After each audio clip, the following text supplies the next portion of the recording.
కర్ణాటక ప్రభుత్వం సంక్షోభంలో ఉందా? మూడు స్కామ్లో సీఎం సిద్ధరామయ్యను విచారించేందుకు గవర్నర్ అనుమతి ఇవ్వగానే ఏఐసీసీ అధ్యక్షుడు ఖర్గే హుటాహుటిన బెంగళూరుకు ఎందుకు వెళ్లినట్లు?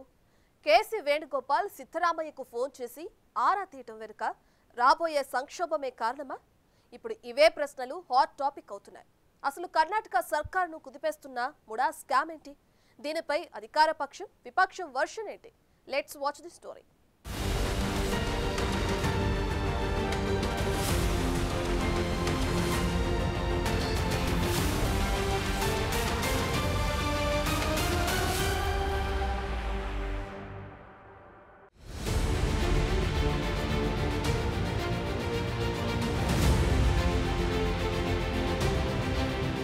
అనిశ్చిత రాజకీయాలకు కేర్ ఆఫ్ అడ్రస్ కర్ణాటక రాజకీయం. ఇక్కడ రాజకీయాలు ఎప్పుడు ఎలా మలుపు తీసుకుంటాయో ఎందుకు తీసుకుంటాయో ఎవ్వరికీ తెలియదు.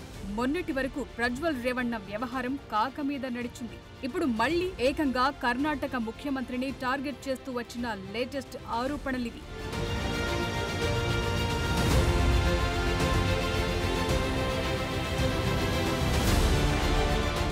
సందు దొరికితే చాలు ప్రభుత్వాలను ఇరుకున పెట్టడంలో కమలానికి సాటెవ్వరూ లేరు. ఎప్పుడు ఎక్కడ ఏ తీగ దొరుకుతుందా లాగుదామా అంటూ జల్లెడ పడతారు.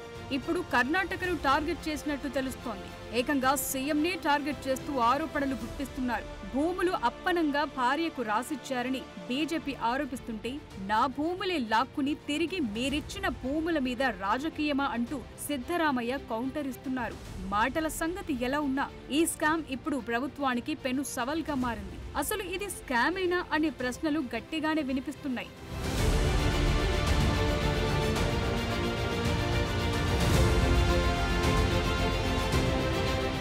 కొద్ది రోజులుగా ముడా కుంభకోణం కర్ణాటకలో రోజు వార్తల్లో ఉంటూ వస్తోంది. ఇందులో సిద్ధరామయ్య ప్రమేయం ఉందని, ఆయనకు పెద్ద ఎత్తున ముడుపులు ముట్టాయంటూ ఆరోపణలు వెల్లువెత్తుతూ వస్తున్నాయి. ఈ అంశంపై గతంలో ప్రతిపక్ష భారతీయ జనతా పార్టీ, జనతాదళ్ నాయకులు పలుమార్లు ఆందోళనలు సైతం చేపట్టారు. ఈ వ్యవహారంలో సిద్ధరామయ్యను విచారించాల్సిన అవసరం ఉందనే డిమాండ్ వినిపించింది. గత అసెంబ్లీ సమావేశాల్లో కూడా దీనిపై చర్చకు ప్రతిపక్షాలు గట్టిగానే డిమాండ్ చేశాయి.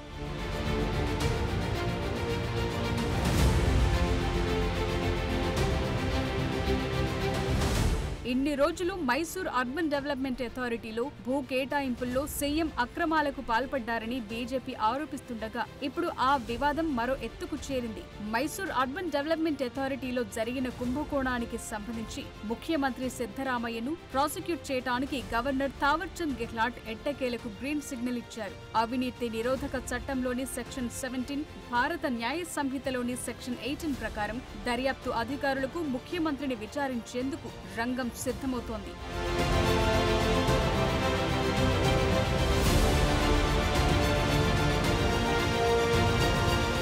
మరోవైపు గవర్నర్ నిర్ణయాన్ని హైకోర్టులో సవాల్ చేయడానికి సిద్ధరామయ్య లీగల్ టీం రెడీ అవుతోంది. ప్రాసిక్యూషన్ కు వ్యతిరేకంగా ఆయన కోర్టుకు వెళ్లే అవకాశాలు బలంగా ఉన్నాయి. రాష్ట్ర ప్రభుత్వ ప్రధాన కార్యదర్శి శాలిని రజనీష్ ఇంటెలిజెన్స్ విభాగం చీఫ్ శరత్ చంద్రతో చర్చలు జరుపుతున్నారు. ప్రాసిక్యూషన్ కు అనుమతి తీసుకోవాల్సిన చర్యలపై సంప్రదింపులు జరుపుతున్నట్టు సమాచారం.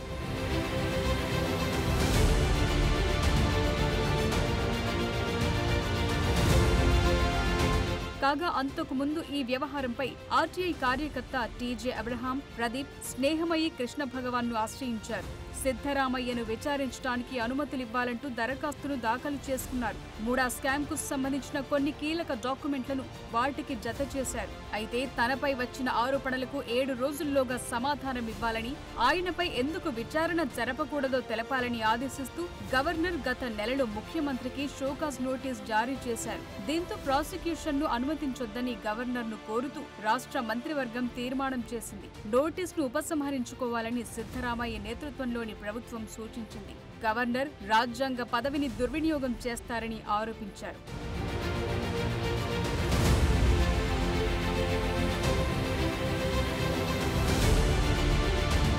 అయితే తనపై వచ్చిన ఆరోపణలను సీఎం సిద్ధరామయ్య కొట్టిపారేశారు. అవి రాజకీయ ప్రేరేపితమైనవని మండిపడ్డారు. తనపై, కర్ణాటక సర్కార్పై బీజేపీ కుట్ర చేస్తోందని ఆరోపించారు. తమ కుటుంబానికి ఎవరు ఎలా ఆ భూములను కేటాయించారో తనకు తెలియదని పేర్కొన్నారు. బీజేపీ హయాంలోనే ఈ కేటాయింపులు జరిగినట్టు చెప్పుకొచ్చారు. ఇందులో తప్పేముందని ప్రశ్నించారు. భూముల కేటాయింపులో 50:50 ఫార్ములాను బీజేపీనే ప్రతిపాదించిందని పేర్కొన్నారు. Central government is against these guarantees. Social justice, against the poor people, against our guarantees. And BJP is totally against. Now JDS is also joined. So with the conspiracy of central government, BJP, JDS and local leaders of Karnataka, they are doing this. అసలు ఈ MUDA కుంభకోణమేంటి? అసలు ఏ భూమి కోసం ఇదంతా? నిజంగా ఇది కుంభకోణమా అంటే ఒక్కసారి ఫ్లాష్ బ్యాక్ వెళ్ళాలి. నిజానికి ముడ అంటే మైసూర్ అర్బన్ డెవలప్మెంట్ అథారిటీ. దీనికి సమీపంలోని కెసరి గ్రామంలో సిద్ధరామయ్య భార్య పార్వతికి 3 ఎకరాల భూమి ఉంది. పుట్టింటి కానుకగా వచ్చిన ఈ భూమిని అభివృద్ధి పనుల్లో భాగంగా ముడా తీసుకుంది. దీనికి పరిహారంగా 2021లో విజయనగర ప్రాంతంలో 38,283 చదరపు అడుగుల ప్లాట్లనిచ్చింది. అయితే కెసరేలోని భూమితో పోలిస్తే విజయనగరలోని భూమి మార్కెట్ ధర చాలా ఎక్కువని బీజేపీ ఆరోపణలు చేసింది. వాస్తవానికి బీజేపీ ప్రభుత్వం హయాంలోనే ఈ కేటాయింపు జరిగింది. కానీ దీన్నో కుంభకోణంగా ఆరోపిస్తూ ఇందులో పార్వతి, మరికొందరి ప్రమేయముందంటూ సామాజిక కార్యకర్త పోలీసులకు ఫిర్యాదు చేశారు.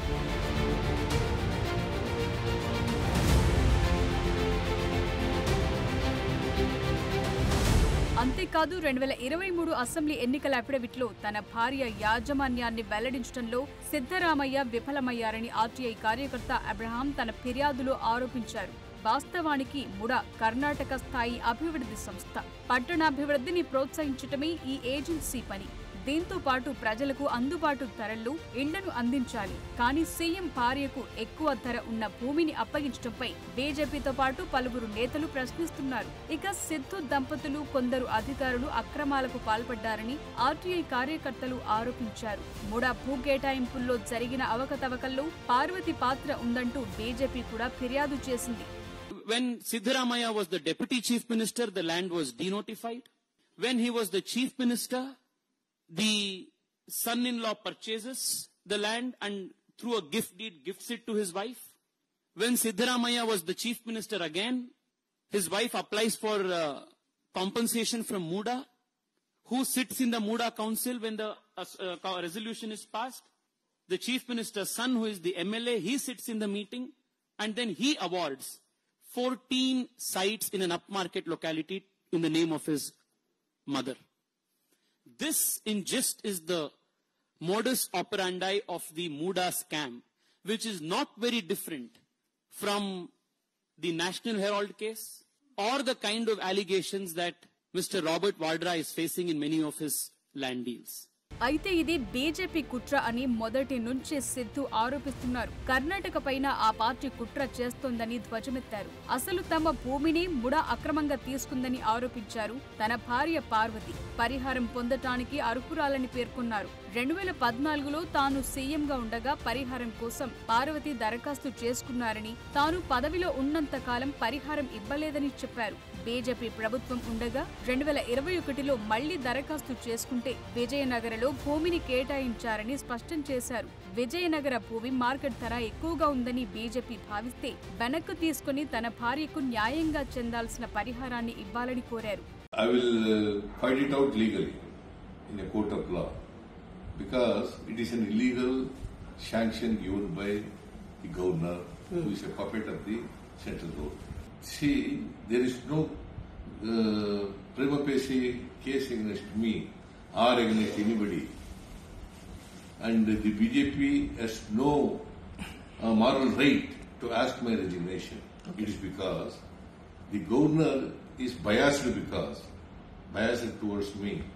It's because there is a application pending before the governor.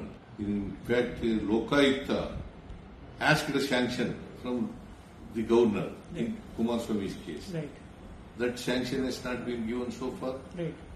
Karnataka CM సిద్ధరామయ్యపై విచారణకు గవర్నర్ ఆమోదం తెలపడంతో సిద్ధరామయ్యపై సమన్లు జారీ చేసి దర్యాప్తు సంస్థ కేసు నమోదు చేసే అవకాశాలున్నాయి. కాగా సిద్ధరామయ్యపై కుట్ర జరుగుతుందని కర్ణాటక డిప్యూటీ సీఎం ఇటీవల వ్యాఖ్యానించారు. సిద్ధరామయ్యను జైలుకు పంపటం ద్వారా ప్రభుత్వాన్ని పడగొట్టేందుకు కుట్ర జరుగుతోందని ఆయన ఆరోపించారు.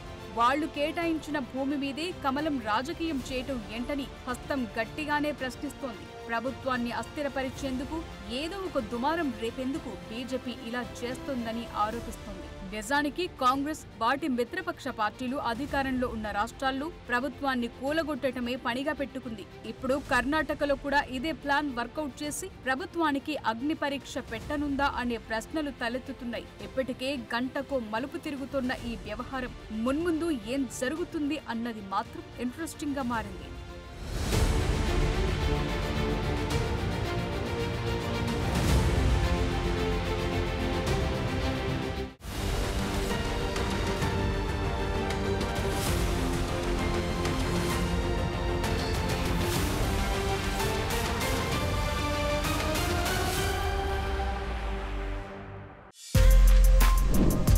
For more videos like this, subscribe Big TV channel.